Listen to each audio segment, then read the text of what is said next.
This is Peter Conroy from AmateurGolf.com. I'm here at Pinehurst, site of the 108th U.S. Amateur. The final match will pit Danny Lee of New Zealand, the #1 ranked amateur in the world, against Drew Kittleson of Arizona. After the morning 18, Lee held a 5-hole lead, but the match was far, far from over. Let's go down to the course and see how everything turned out. Kittleson's tee shot found a bush on the second hole of the afternoon 18, and although he saved a bogey, Lee moved the lead to 6 with a par. But rather than roll over, Kittleson stormed back to set off one of the most well-played final rounds in U.S. amateur history. After a booming drive on 3 and a solid up and down for birdie, the lead was back to 5.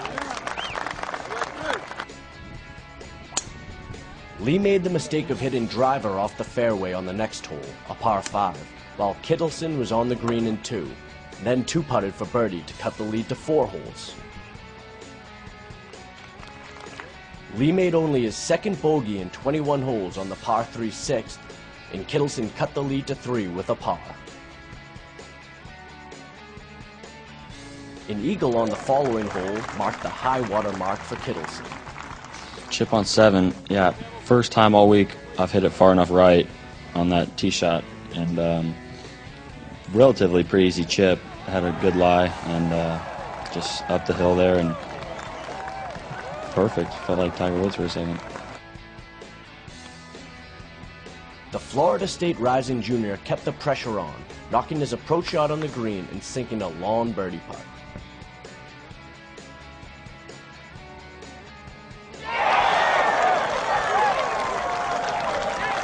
Would the one-time 6-hole lead be cut down to 1?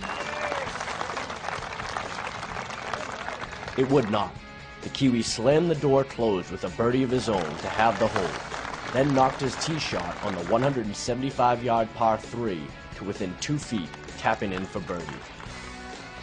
On the 10th hole, he used this nifty flop shot to card a birdie, and just like that, the lead was back to 4 holes. There was one more sliver of hope for Kittleson when Lee came up grimacing after a shot from the rough on 12.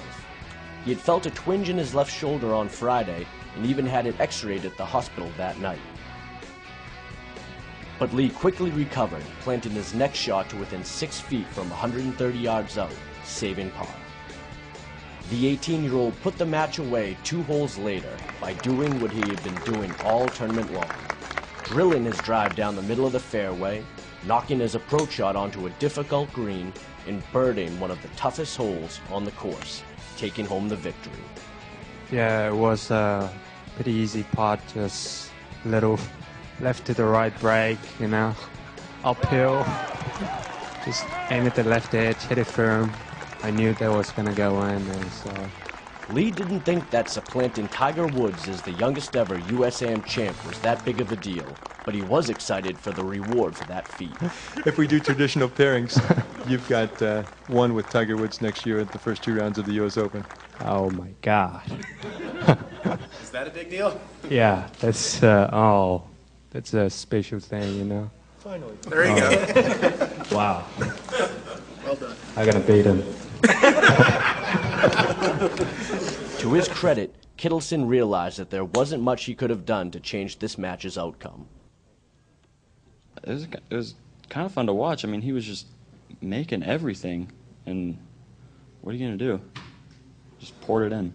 He had this answer when asked to assess his opponent's strengths. You could say his strength is hitting the fairway, hitting the green, and then making the putt. So that's pretty much what he did today. And what he did was birdie 13 of 32 holes to take home the Havemeyer Trophy and earn spots in the Masters, U.S., and British Opens. That'll do it from Pinehurst. We hope you enjoyed our coverage.